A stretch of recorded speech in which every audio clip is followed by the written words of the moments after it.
ਬਿਸਮਿਲ੍ਲਾਹਿਰਰਹਿਮਾਨਿਰਰਹੀਮ। ਮੇਰਾ ਨਾਮ ਹੈ ਜੀ ਡਾਕਟਰ ਅਰਸਲਾਨ ਖਾਲਿਦ। ਅੱਜ ਇੱਕ ਦੁਬਾਰਾ ਨਈ ਵੀਡੀਓ 'ਚ ਤੁਹਾਨੂੰ ਆਪਣੇ ਚੈਨਲ ਤੇ ਖੁਸ਼ ਆਮਦੀਦ ਕਹਿੰਦੇ ਆ। ਜਿਸ ਤਰ੍ਹਾਂ ਕਿ ਤੁਸੀਂ ਜਾਣਦੇ ਹੋ ਕਿ ਮੇਰਾ ਨਾਮ ਡਾਕਟਰ ਅਰਸਲਾਨ ਖਾਲਿਦ ਤੇ ਚੈਨਲ ਬਣਾਉਣ ਦਾ ਮਕਸਦ ਵੀ ਇਹੀ ਸੀ ਕਿ ਜਿੰਨੇ ਵੀ ਸਾਡੇ ਫਾਰਮਰ ਹਜ਼ਰਾਤ ਨੇ ਜਿਹੜੇ ਛੋਟੀ ਛੋਟੀ ਗਲਤੀ ਕਰ ਰਹੇ ਹੁੰਦੇ ਨੇ ਜਾਂ ਜਿਨ੍ਹਾਂ ਨੂੰ ਛੋਟੀਆਂ ਛੋਟੀਆਂ ਚੀਜ਼ਾਂ ਦਾ ਨਹੀਂ ਪਤਾ ਹੁੰਦਾ, ਤੇ ਸਾਡੀ ਕੋਸ਼ਿਸ਼ ਇਹ ਹੁੰਦੀ ਹੈ ਕਿ ਅਸੀਂ ਜਿੱਡੀ ਵੀ ਮਾਈਨਿਊਟ ਜੀ ਜਾਂ ਛੋਟੀ ਤੋਂ ਛੋਟੀ ਚੀਜ਼ ਹੈ ਉਹ ਆਪਣੇ ਫਾਰਮਰ ਨੂੰ ਡਿਲੀਵਰ ਕਰੀਏ, ਉਹ ਆਪਣੇ ਫਾਰਮਰ ਤੱਕ ਪਹੁੰਚਾ ਸਕੀਏ ਤਾਂ ਕਿ ਸਾਡਾ ਫਾਰਮਰ ਜਿਹੜਾ ਹੈ ਉਹਦੇ ਤੋਂ ਜ਼ਿਆਦਾ ਮੁਫੀਦ ਹੋ ਸਕੇ।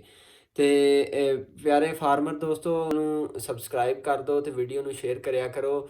ਅੱਜ ਦੀ ਵੀਡੀਓ ਦੇ ਵਿੱਚ ਮੈਂ ਇਨਸ਼ਾਅੱਲਾ ਤੁਹਾਨੂੰ ਦੱਸਣ ਜਾ ਰਿਹਾ ਹਾਂ ਕਿ ਤੁਸੀਂ ਆਪਣੇ ਜਾਨਵਰ ਦਾ, ਅਗਰ ਤੁਹਾਡੇ ਜਾਨਵਰ ਨੂੰ ਭੁੱਖ ਨਹੀਂ ਲੱਗਦੀ ਜਾਂ ਜਿਹਨੂੰ ਅਸੀਂ ਪੰਜਾਬੀ ਦੇ ਵਿੱਚ ਕਹਿ ਦਿੰਦੇ ਹਾਂ ਕਿ ਜਾਨਵਰ ਵੱਖੀ ਭਰ ਕੇ ਪੱਠੇ ਨਹੀਂ ਖਾਂਦਾ, ਤੇ ਉਹਦਾ ਮੇਨ ਮਸਾਲਾ ਜਿਹੜਾ ਤੁਸੀਂ ਦੇਣਾ ਹੁੰਦਾ, ਜਿਹੜਾ ਕਿ ਤੁਸੀਂ ਨਾਰਮਲ ਵੀ ਆਪਣੇ ਫਾਰਮਾਂ 'ਤੇ ਇਸਤੇਮਾਲ ਕਰਦੇ ਹੋ, ਤੇ ਉਹ ਮੈਂ ਤੁਹਾਨੂੰ ਮਸਾਲਾ ਦੱਸਣ ਜਾ ਰਿਹਾ ਹਾਂ ਕਿ ਤੁਸੀਂ ਆਪਣੇ ਫਾਰਮ 'ਤੇ ਉਹ ਮਸਾਲਾ ਨੂੰ ਕਿੱਦਾਂ ਤਿਆਰ ਕਰੋਗੇ, ਉਹਦੇ 'ਚ ਕਿਹੜੀ ਕਿਹੜੀ ਚੀਜ਼ ਦਾ ਇਸਤੇਮਾਲ ਕਰੋਗੇ ਤਾਂ ਕਿ ਉਹਦੇ ਇਸਤੇਮਾਲ ਦੇ ਨਾਲ ਤੁਹਾਡੇ ਜਾਨਵਰ ਦਾ ਜਿਹੜਾ ਹਾਜ਼ਮਾ ਹੈ ਉਹ ਬਿਹਤਰ ਹੋ ਜਾਵੇ, ਤੇ ਉਹਦੀ ਜਿਹੜੀ ਬਾਡੀ ਦੇ ਉੱਤੇ ਸ਼ਾਈਨਿੰਗ ਹੈ ਜਾਂ ਉਹਦਾ ਜਿਹੜਾ ਅੱਖਾਂ ਦੇ ਵਿੱਚੋਂ ਪਾਣੀ ਆਉਂਦਾ ਹੈ, ਗਿੱਡਾਂ ਆਉਂਦੀਆਂ ਨੇ, ਜਾਂ ਵੈਸੇ ਜਾਨਵਰ ਦੇ ਮੂੰਹ ਦੇ ਵਿੱਚੋਂ ਪਾਣੀ ਟਪਕਦਾ ਹੈ ਜਿਹਨੂੰ ਅਸੀਂ ਪੰਜਾਬੀ 'ਚ ਕਹਿ ਦਿੰਦੇ ਹਾਂ ਕਿ ਜਾਨਵਰ ਦੇ ਮੂੰਹ 'ਚੋਂ ਰਾਲਾਂ ਡਿੱਗਦੀਆਂ ਨੇ, ਉਹਨਾਂ ਚੀਜ਼ਾਂ ਨੂੰ ਤੁਸੀਂ ਕਿੱਦਾਂ ਬਿਹਤਰ ਕਰੋਗੇ। ਤੇ ਇਹ ਸਾਰੀ ਵੀਡੀਓ ਬਣਾਉਣ ਦਾ ਮਕਸਦ ਇਹ ਵੇ ਕਿ ਤੁਹਾਨੂੰ ਇਸ ਚੀਜ਼ ਦਾ ਪਤਾ ਲੱਗੇ ਕਿ ਜਾਨਵਰ ਨੂੰ ਮਸਾਲਾ ਜਿਹੜਾ ਦੇਣਾ ਹੈ ਉਹਨੂੰ ਅਸੀਂ ਕਿੱਦਾਂ ਬਿਹਤਰ ਤੋਂ ਬਿਹਤਰ ਦੇ ਸਕਦੇ ਹਾਂ। ਤੇ ਚੀਜ਼ਾਂ ਮੈਂ ਤੁਹਾਡੇ ਨਾਲ ਸ਼ੇਅਰ ਕਰਾਂਗਾ, ਮੈਂ ਲਿਖ ਕੇ ਰੱਖੀਆਂ ਨੇ ਤਾਂ ਕਿ ਕੋਈ ਵੀ ਚੀਜ਼ ਇਹਦੇ ਵਿੱਚੋਂ ਮਿਸ ਨਾ ਹੋ ਸਕੇ। ਵੀਡੀਓ ਨੂੰ ਸ਼ੁਰੂ ਤੋਂ ਐਂਡ ਤੱਕ ਦੇਖੋ ਤਾਂ ਕਿ ਇਹ ਚੀਜ਼ਾਂ ਤੁਸੀਂ ਲਿਖ ਵੀ ਸਕੋ। ਲਿਖਣ ਤੋਂ ਮੈਂ ਚੀਜ਼ਾਂ ਬੜੀਆਂ ਮੁਨਾਸਬ ਤਰੀਕੇ ਨਾਲ ਲਿਖੀਆਂ ਨੇ, ਇਹਨਾਂ ਦੀ ਪ੍ਰੋਪਰ ਕੁਆਂਟੀਟੀ ਵੀ ਮੈਂ ਲਿਖੀ। ਇਹ ਚੀਜ਼ਾਂ ਤੁਸੀਂ ਨਾਲੋਂ ਨਾਲ ਲਿਖਦੇ ਜਾਇਓ ਤਾਂ ਕਿ ਜਿਹੜੀਆਂ ਚੀਜ਼ਾਂ ਨੇ ਤੁਸੀਂ ਮਿਸ ਨਾ ਕਰੋ ਤੇ ਇਹਨਾਂ ਦੇ ਇਸਤੇਮਾਲ ਦੇ ਨਾਲ ਤੁਹਾਡੇ ਜਾਨਵਰ ਨੂੰ ਭੁੱਖ ਵੀ ਲੱਗੇ।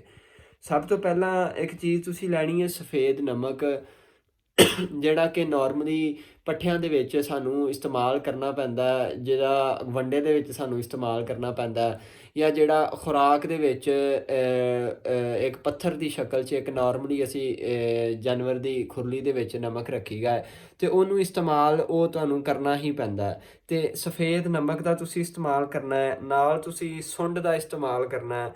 ਜਿਹੜੀ ਚੀਜ਼ ਦੀ ਸਮਝ ਨਾ ਲੱਗੇ ਮੈਂ ਰਿਪੀਟ ਕਰਦਾ ਜਾਵਾਂਗਾ, ਇੱਕ ਲਫ਼ਜ਼ ਨੂੰ ਦੋ ਦੋ ਦਫਾ ਰਿਪੀਟ ਕਰਾਂਗਾ ਤਾਂ ਕਿ ਜਿਹੜੀ ਚੀਜ਼ ਦੀ ਇੱਕ ਦਫਾ ਸਮਝ ਨਾ ਲੱਗੇ ਦੂਸਰੀ ਦਫਾ ਉਹਨੂੰ ਤੁਸੀਂ ਪ੍ਰੋਪਰਲੀ ਸਮਝ ਸਕੋ। ਅੱਛਾ, ਸਫੇਦ ਨਮਕ ਦਾ ਤੁਸੀਂ ਇਸਤੇਮਾਲ ਕਰਨਾ ਹੈ, ਸੁੰਡ ਦਾ ਇਸਤੇਮਾਲ ਕਰਨਾ ਹੈ, ਮਿੱਠੇ ਸੋਡੇ ਦਾ ਇਸਤੇਮਾਲ ਕਰਨਾ ਹੈ, ਸੌਂਫ ਦਾ ਇਸਤੇਮਾਲ ਕਰਨਾ ਹੈ, ਜਵੈਣ ਦਾ ਇਸਤੇਮਾਲ ਕਰਨਾ ਹੈ, ਕਾਲੇ ਨਮਕ ਦਾ ਇਸਤੇਮਾਲ ਕਰਨਾ ਹੈ, ਅਤੇ ਮੋਟੀ ਇਲਾਚੀ ਦਾ ਇਸਤੇਮਾਲ ਕਰਨਾ ਹੈ, ਅਤੇ ਨਾਲ ਇਹੀ ਚੀਜ਼ਾਂ ਨੇ। ਇਹ ਸਾਰੀਆਂ ਚੀਜ਼ਾਂ ਮੈਂ ਦੁਬਾਰਾ ਰਿਪੀਟ ਕਰਨ ਲੱਗਾ ਵਾਂ, ਅਗਰ ਕੋਈ ਚੀਜ਼ ਮਿਸ ਹੋਵੇ ਤਾਂ ਤੁਸੀਂ ਲਿਖ ਲੈਣੀ ਹੈ। ਦੂਸਰੇ ਨੰਬਰ 'ਤੇ ਫਿਰ ਮੈਂ ਇਹਦੀ ਕੁਆਂਟਿਟੀ ਦੇ ਨਾਲ ਵੀ ਇਹਦਾ ਨਾਮ ਲਵਾਂਗਾ ਤਾਂ ਕਿ ਸਾਰੀਆਂ ਚੀਜ਼ਾਂ ਤੁਸੀਂ ਪ੍ਰੋਪਰਲੀ ਸਮਝ ਸਕੋ। ਸਫੇਦ ਨਮਕ, ਸੁੰਡ, ਮਿੱਠਾ ਸੋਡਾ, ਸੌਂਫ, ਜਵੈਣ ਦਾ ਇਸਤੇਮਾਲ ਕਰਨਾ ਹੈ, ਕਾਲਾ ਨਮਕ ਇਸਤੇਮਾਲ ਕਰਨਾ ਹੈ, ਮੋਟੀ ਇਲਾਚੀ ਦਾ ਇਸਤੇਮਾਲ ਕਰਨਾ ਹੈ। ਇਹਦੀ ਮੈਂ ਤਸਵੀਰ ਵੀ ਨਾਲ ਲਾ ਦਿਆਂਗਾ। ਇਹ ਚੀਜ਼ਾਂ ਲੈ ਕੇ ਤੁਸੀਂ ਸਫੇਦ ਨਮਕ ਲੈਣਾ 300 ਗ੍ਰਾਮ, ਸੁੰਡ ਲੈਣੀ ਹੈ 250 ਗ੍ਰਾਮ, ਮਿੱਠਾ ਸੋਡਾ ਲੈਣਾ ਤੁਸੀਂ 200 ਗ੍ਰਾਮ, ਸੌਂਫ ਲੈਣੀ ਹੈ ਤੁਸੀਂ 500 ਗ੍ਰਾਮ, ਜਵੈਣ ਲੈਣੀ ਹੈ ਤੁਸੀਂ 400 ਗ੍ਰਾਮ, ਕਾਲਾ ਨਮਕ ਤੁਸੀਂ ਲੈਣਾ 300 ਗ੍ਰਾਮ, ਅਤੇ ਮੋਟੀ ਇਲਾਚੀ ਲੈਣੀ ਹੈ ਤੁਸੀਂ 200 ਗ੍ਰਾਮ। ਇਹ ਸਾਰੀਆਂ ਚੀਜ਼ਾਂ ਲੈ ਕੇ ਇਹਨਾਂ ਨੂੰ ਪ੍ਰੋਪਰਲੀ ਮਿਕਸ ਕਰ ਲੈਣਾ, ਇਹਨਾਂ ਨੂੰ ਗ੍ਰਾਇੰਡ ਕਰ ਲੈਣਾ ਤਾਂ ਕਿ ਛੋਟੇ ਛੋਟੇ ਪਾਰਟੀਕਲਸ ਦੇ ਵਿੱਚ ਇਹਦਾ ਇੱਕ ਪ੍ਰੋਪਰ ਮੁਨਾਸਬ ਹਿੱਸਾ ਬਣ ਜਾਵੇ। ਛੋਟੇ ਪਾਰਟੀਕਲਸ ਦੇ ਵਿੱਚ ਇਹਨੂੰ ਸ਼ਿਫਟ ਕਰਨ ਤੋਂ ਬਾਅਦ ਪਾਊਡਰ ਟਾਈਪ ਦੇ ਵਿੱਚ, ਯਾਨੀ ਕਿ ਜਿਹਨੂੰ ਤੁਸੀਂ ਕਹਿੰਦੇ ਹੋ ਕਿ ਮੰਮਣੀ ਜਿਸ ਤਰ੍ਹਾਂ ਤੁਸੀਂ ਕਹਿੰਦੇ ਹੋ ਕਿ ਉਹ ਮੰਮਣੀ ਦਾ ਇਸਤੇਮਾਲ ਕਰਕੇ ਜਾਂ ਉਹਨੂੰ ਗ੍ਰਾਇੰਡ ਕਰਕੇ ਉਹਨੂੰ ਪੀ ਕੇ ਉਹਨੂੰ ਅੱਛੀ ਤਰ੍ਹਾਂ ਪੀ ਕੇ ਅਤੇ ਤੁਸੀਂ ਉਹਦੇ ਨਾਲ ਉਹਨੂੰ ਇਸਤੇਮਾਲ ਕਰਨਾ ਹੈ। ਉਹਨੂੰ ਗ੍ਰਾਇੰਡ ਕਰਕੇ ਅਤੇ ਇਹਦਾ ਇਸਤੇਮਾਲ ਕਰਨ ਦਾ ਤਰੀਕਾ ਕੀ ਹੈ ਕਿ ਪਹਿਲੇ 3 ਦਿਨ ਤੁਸੀਂ ਇਹਨੂੰ ਲਗਾਤਾਰ ਇਸਤੇਮਾਲ ਕਰਨਾ ਹੈ। ਪਹਿਲੇ 3 ਦਿਨ ਇਹਨੂੰ ਲਗਾਤਾਰ ਇਸਤੇਮਾਲ ਕਰਨਾ ਹੈ। ਉਸ ਤੋਂ ਬਾਅਦ ਹਫਤੇ ਦੇ ਵਿੱਚ 2 ਦਫਾ ਇਹਨੂੰ ਇਸਤੇਮਾਲ ਕਰਦੇ ਜਾਣਾ ਹੈ।